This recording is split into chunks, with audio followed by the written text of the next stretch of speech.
The carburetor sat on my workbench like a patient on life support, its guts spread across yesterday's newspaper. Grease under my fingernails, coffee gone cold, and the familiar sound of nothing but my own breathing in the workshop behind our house.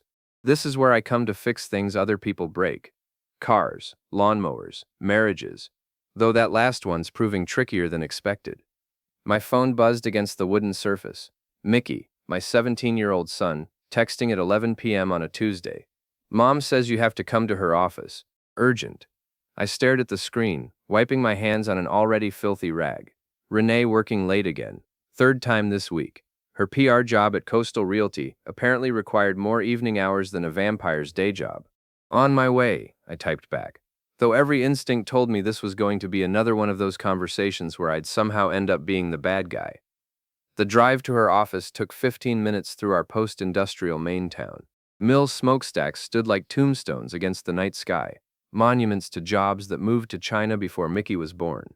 I'd managed to hold on to my supervisor position at the paper mill through 3 ownership changes and 2 recessions, but Renee always made it sound like I was one bad quarter away from unemployment. Her building sat on the gentrified side of town, all glass and steel, trying to convince people that prosperity was just one real estate transaction away.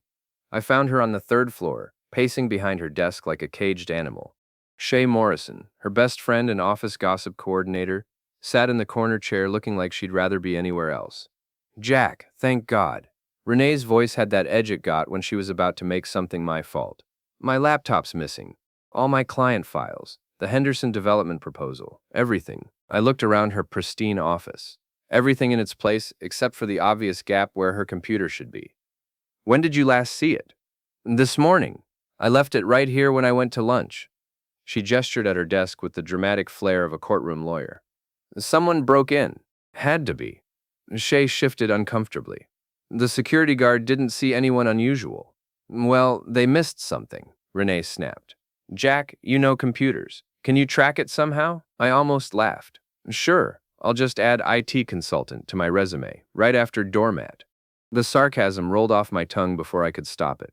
Renee's eyes flashed. This is serious, Jack. That laptop has sensitive information. If it gets out, have you called the police? Not yet. I wanted to talk to you first. Which meant she wanted me to fix this mess without involving anyone official. Standard operating procedure in the Bonner household.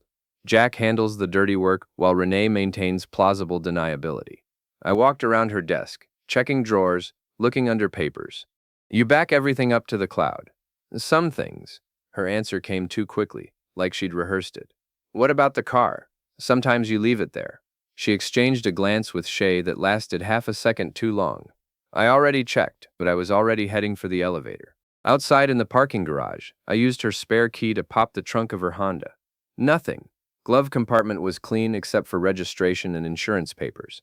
But when I opened the center console, my world shifted on its axis. A lipstick-stained wine glass sat nestled between breath mints and parking receipts. The lipstick wasn't Renee's shade. She wore subtle pinks, not this deep red. Beneath the glass, crumpled like an afterthought, was an empty condom wrapper. I held both items up to the overhead light, my mind cataloging details with the methodical precision I used to diagnose engine problems. The wine glass was expensive crystal, not something from our kitchen cabinet. The condom wrapper was torn hastily, not the careful opening of planned intimacy. When I returned to her office, Renee and Shay were whispering near the window. They stopped talking the moment I appeared. Find anything? Renee asked, her voice carefully neutral. I set the wine glass and wrapper on her desk without ceremony. Want to explain these? The color drained from her face. Shay suddenly found her purse fascinating. I can explain. I'm sure you can.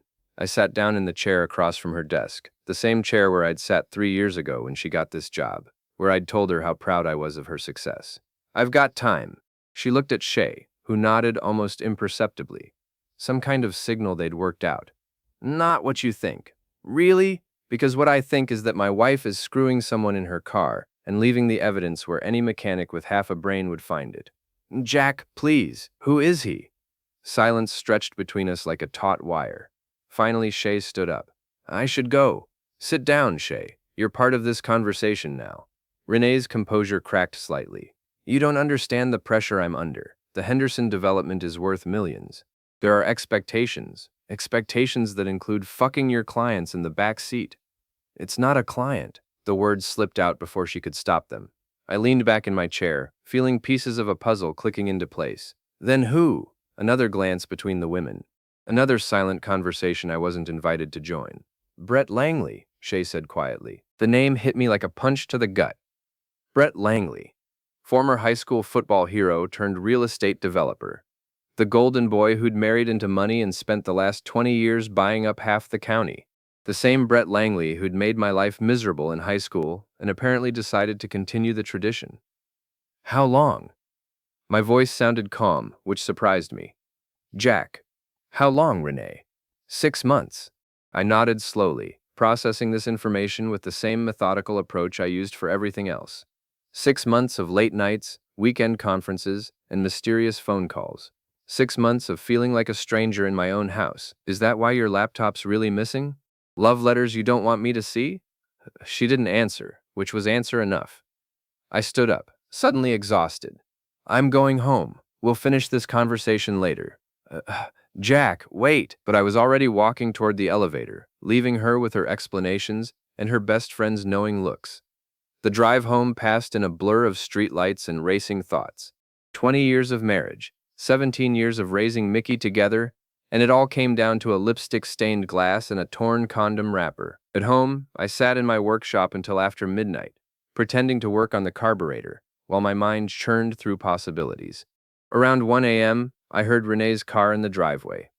She came inside quietly, probably hoping I'd already gone to bed. I stayed in the workshop, listening to her footsteps overhead, the sound of running water, the creak of our bedroom floor. When the house finally fell silent, I crept inside and stood outside our bedroom door. She was on the phone, her voice barely above a whisper. I know. He found some things in my car. No, he doesn't suspect about the baby. It might be yours, or it might be Brett's. We need to figure this out before he gets suspicious. The baby. I stood there in the hallway, feeling like someone had reached into my chest and rearranged my internal organs. Renee was pregnant, had been hiding it from me, and she wasn't sure who the father was.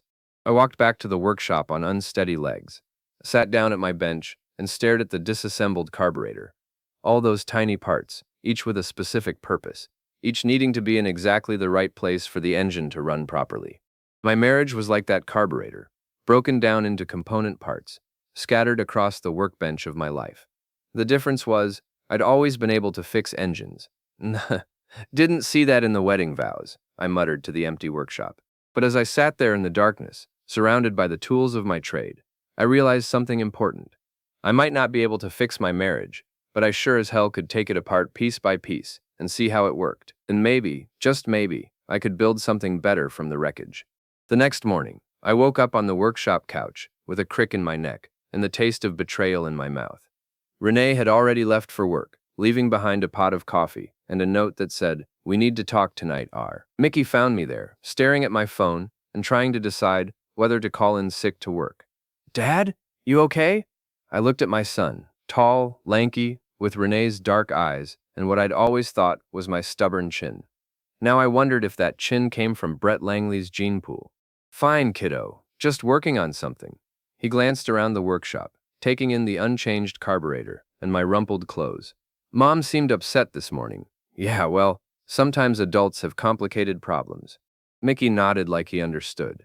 Though at 17, his biggest complication was probably whether Jessica Martinez would go to prom with him. I envied him that simplicity. After he left for school, I made a decision that would have seemed impossible 24 hours earlier. I was going to follow my wife. The paper mill gave me flexible hours as long as production stayed on schedule, and my crew was experienced enough to handle the morning shift without me. I called in, claiming a family emergency, which wasn't technically a lie, and drove to Renee's office building. Her Honda was in its usual spot. I parked across the street with a clear view of the exit and settled in to wait. This felt ridiculous, like something from a bad detective movie, but the alternative was sitting at home wondering what else I didn't know about my own life. Around 10:30, she emerged with Shay. They got into Renee's car and headed north, toward the Lake District where the wealthy folks built their summer homes. I followed at a distance, feeling like an amateur stalker, but determined to see where this led. They drove for 20 minutes before turning into a private road marked with a discreet sign. Langley Properties, private residence. My hands tightened on the steering wheel as we wound through pine trees toward the water.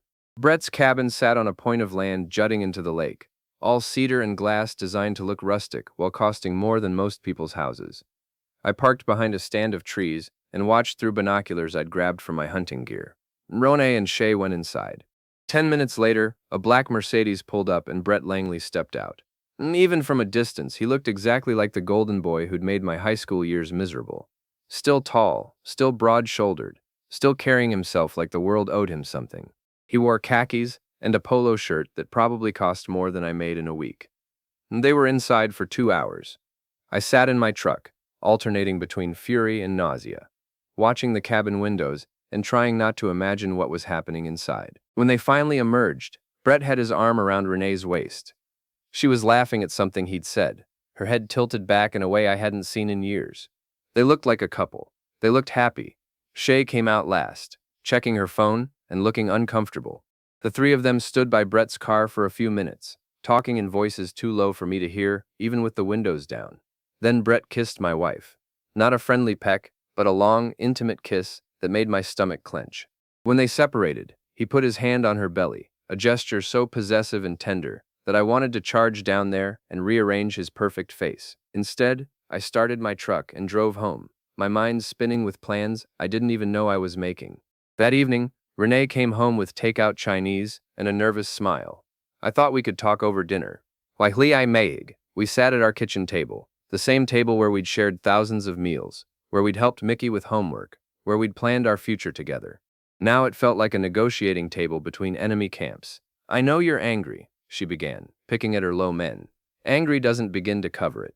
It's complicated, Jack. You don't understand the pressures. Help me understand. I set down my chopsticks and looked directly at her.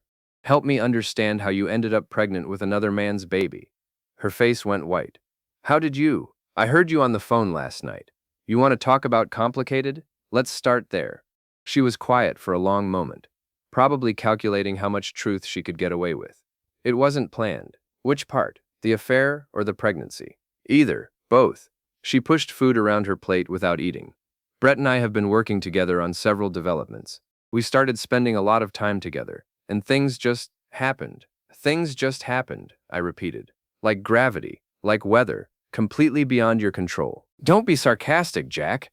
This is hard enough. Hard for who?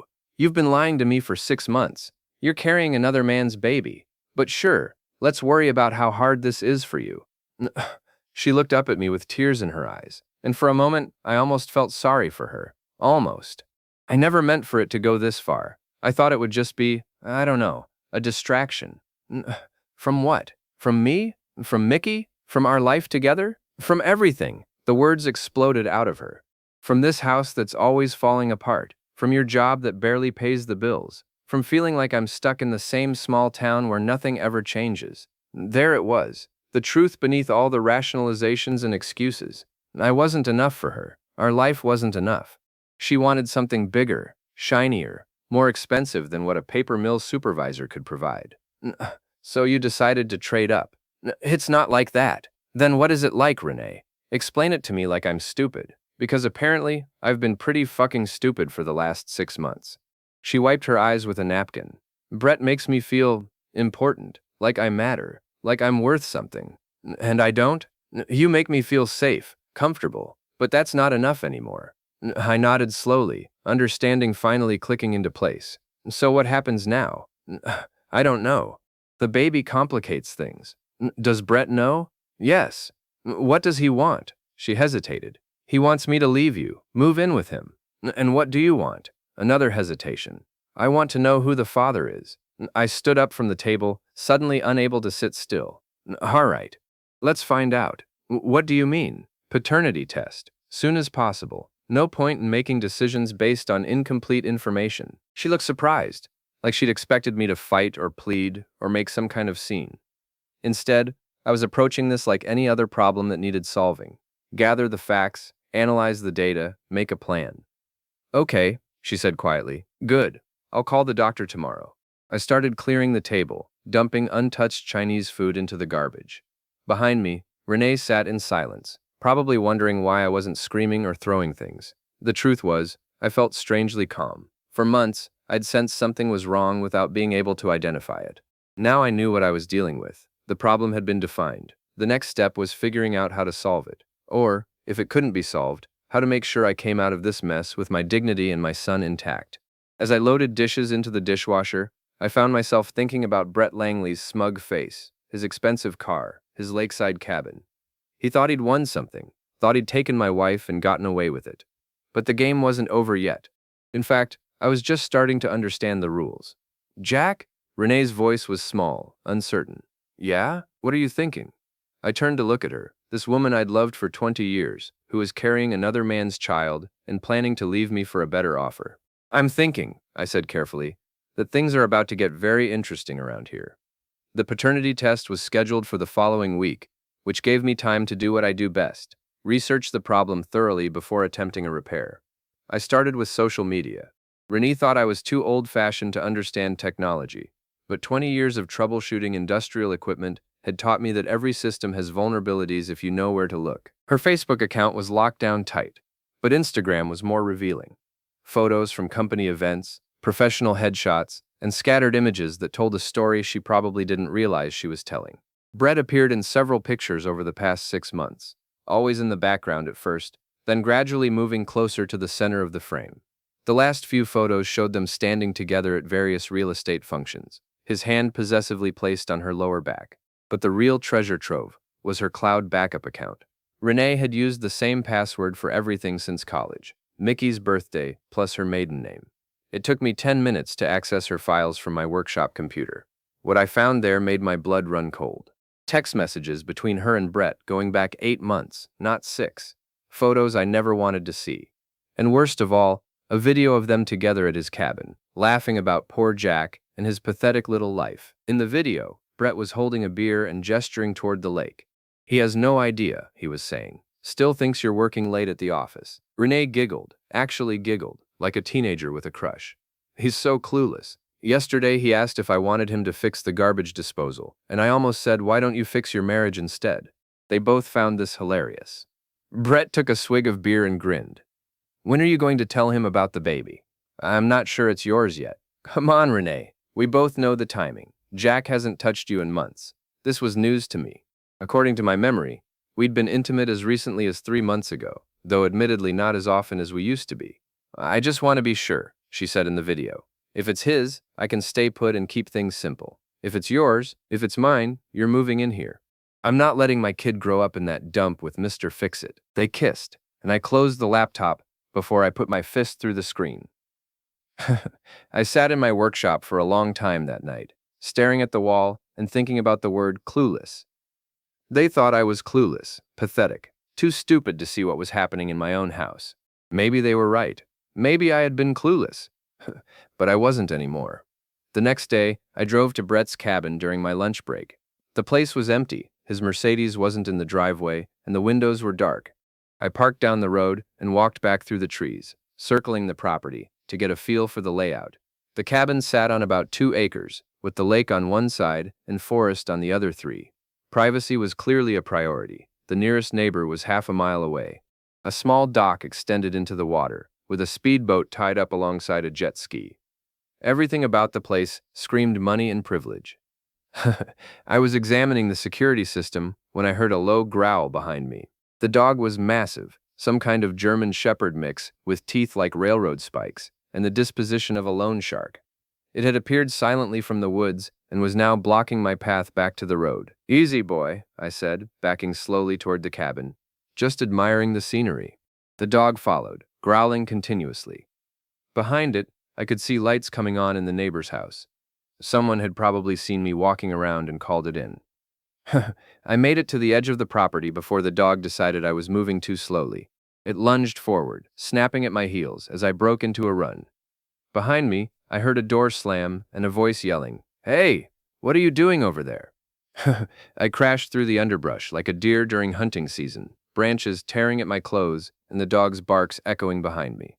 When I finally reached my truck, my heart was pounding and my shirt was torn, but I was grinning. Brett Langley thought he was untouchable in his lakeside fortress, but every fortress has weak points. Every security system has flaws. I just needed to find them. That evening, I stopped by Murphy's Bar, the local watering hole where half the mill workers spent their paychecks and all of them shared their troubles. Doc Martinez was behind the bar, not a real doctor, but my old high school English teacher who'd given up education for the more honest work of serving drinks to honest people.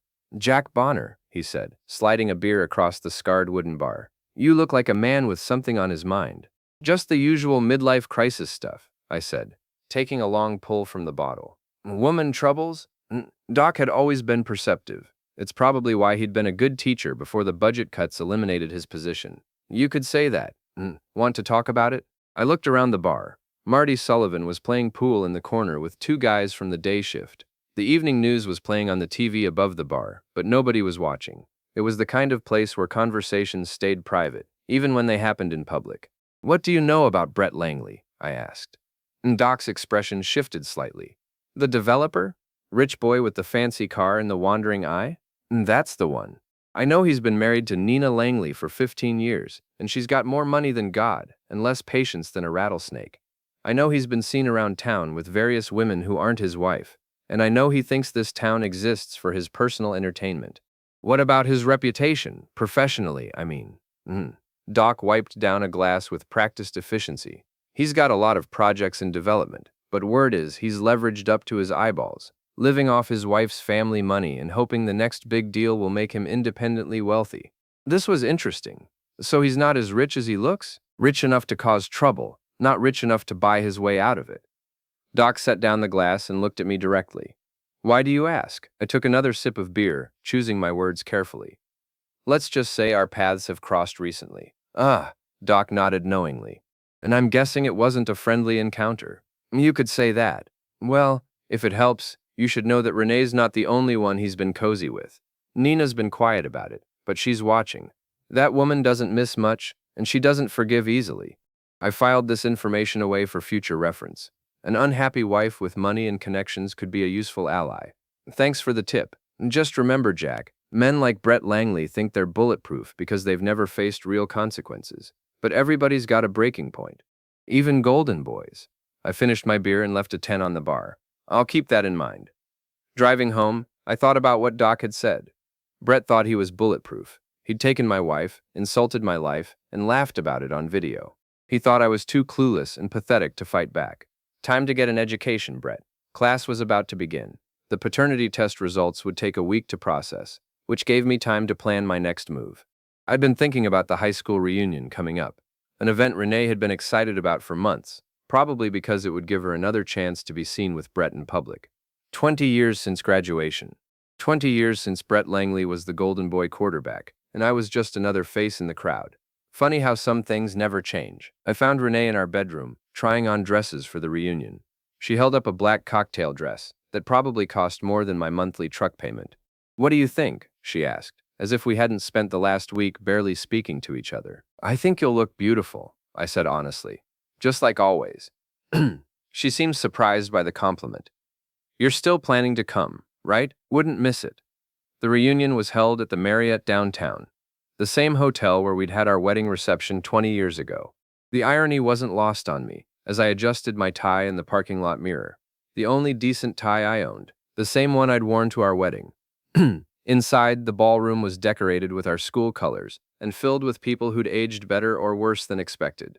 I recognized most of the faces, even if I couldn't remember all the names. High school hierarchies have a way of preserving themselves in amber, and tonight everyone was trying to prove they'd escaped their teenage roles. Renee was in her element, working the room like a politician at a campaign event. She introduced me to people with the kind of enthusiasm that felt rehearsed, as if she'd practiced how to present her husband without seeming embarrassed by him. Brett arrived fashionably late with Nina on his arm. She was a striking woman, tall, elegant, with the kind of bone structure that suggested good breeding and expensive maintenance. But her smile never reached her eyes, and she watched her husband with the intensity of a hawk tracking prey. "Jack Bonner." Brett's voice boomed across the room as he approached our table. "How've you been, buddy?" "Buddy." Like we'd been friends in high school instead of him making my life miserable every chance he got. "Can't complain," I said, standing to shake his hand. His grip was firm, designed to establish dominance. I squeezed back just hard enough to let him know I wasn't intimidated. You remember my wife, Nina? Of course. Nice to see you again. Nina's handshake was brief, but her eyes lingered on my face, as if she was trying to read something there. Jack, I've heard so much about you. I wondered what she'd heard, and from whom. The evening progressed predictably. Speeches from the class president, a slideshow of old photos, the usual mixture of nostalgia and awkwardness that defines these events. I nursed a beer and watched Brett hold court at the bar, telling stories about his business success to anyone who'd listen. But I was watching for something else. Renee kept glancing toward Brett, small looks that she probably thought were subtle. When he went to the bathroom, she excused herself from our table. When he stepped outside for air, she suddenly needed to make a phone call. Around 10 o'clock, the organizers announced they'd be showing a special slideshow of candid photos that classmates had submitted. The lights dimmed and images began flashing on the screen at the front of the room. Prom pictures, sports events, graduation day. I'd submitted a few photos myself, recent ones. The slideshow moved chronologically through our high school years, then jumped to present day with pictures of classmates' families, careers, achievements. The crowd oohed and awed at appropriate moments, pointing out how people had changed or stayed the same. Then my contribution appeared. It was a photo I'd taken from my truck, zoomed in but crystal clear. Renee and Brett in an intimate embrace outside his cabin. Her face was clearly visible, laughing at something he'd said. His hand was on her pregnant belly, the gesture unmistakably possessive. The room went dead silent. I'd blurred Brett's face just enough to maintain plausible deniability, but everyone who knew them would recognize the body language, the setting, the situation. The image stayed on screen for exactly 10 seconds, long enough for every person in the room to see it, process it, and start whispering to their neighbors. When the lights came up, Renee was staring at me with a mixture of horror and rage. Brett was scanning the room, trying to figure out who was responsible. Nina was looking at her husband with an expression that could have frozen the lake in July. Interesting slideshow, I said to no one in particular. Renee grabbed my arm. We need to talk. Now. Sure thing, honey. Right after I get another beer. But she was already dragging me toward the exit, her face flushed with embarrassment and anger. Behind us, I could hear the buzz of conversation starting up again, the kind of excited chatter that follows a scandal. In the hotel parking lot, she turned on me with fury I'd never seen before. How could you do that? In front of everyone we know? Do what? Share some photos with old friends? You humiliated me. I humiliated you? I laughed, but there was no humor in it. Renee, you've been screwing Brett Langley for 8 months and lying to me about it. You're carrying his baby and planning to leave me for him. But sure, let's worry about your reputation. You had no right. I had every right. You're my wife. Or at least, you were until you decided to audition for the role of trophy girlfriend. She slapped me, hard enough to snap my head sideways and leave a ringing in my ears. I touched my cheek, feeling the sting, and smiled. Feel better? Before she could answer, Brett appeared beside us, his face red with anger. You son of a bitch. What the hell was that? Just sharing some memories with the class. Isn't that what reunions are for? You think you're clever? You think this changes anything? I stepped closer to him, close enough to smell the expensive cologne and see the vein pulsing in his temple. I think you've been underestimating me, Brett. Both of you have. You're nothing, he snarled. A small-town nobody with a dead-end job and a house that's falling apart. Renee deserves better than what you can give her. Maybe. But she doesn't deserve you. Ho! He took a swing at me. A clumsy, telegraphed punch that I saw coming from a mile away. I stepped aside and let his momentum carry him past me, then grabbed his arm and used his own weight to slam him against the side of his Mercedes. Careful, Brett. You might scratch the paint. He struggled against my grip, but 20 years of physical labor had given me advantages his gym membership couldn't match. I held him there for a moment, letting him feel helpless, then stepped back. Here's what's going to happen, I said calmly. You're going to stay away from my wife. You're going to stay away from my family. And if I see you anywhere near my property, we're going to have a much longer conversation. You can't tell me what to do. Watch me. I pulled out my keys and dragged them along the side of his car, leaving a deep scratch in the pristine paint. Oops, guess you'll need to get that touched up. Ho! Brett lunged at me again, but this time Nina appeared and grabbed his arm. That's enough, she said quietly. We're leaving. She looked at me with something that might have been respect. Interesting evening, Jack. I think we should talk soon. Ho! As they drove away, Renee turned to me with tears in her eyes. You've ruined everything. No, sweetheart. You did that all by yourself. I'm just making sure everyone knows the score. The drive home was silent except for the sound of Renee crying. I felt bad about that. I'd never wanted to hurt her, even after everything she'd done. But sometimes the truth is painful, and sometimes pain is the only thing that gets people's attention. At home, I went straight to my workshop, while Renee locked herself in our bedroom. I sat at my workbench, thinking about the look on Brett's face when I'd scratched his car. The way Nina had studied me like I was a puzzle she was trying to solve. The reunion had been just the opening move, a way to let them know that the game had changed, that I wasn't the clueless husband they thought I was. But the real education was just beginning. The paternity test results arrived on a Thursday morning, while Renee was at work. I signed for the certified letter and sat in my truck outside the post office, staring at the envelope that would determine the trajectory of the rest of my life. Inside was a single sheet of paper with clinical language and statistical probabilities. The bottom line was simple.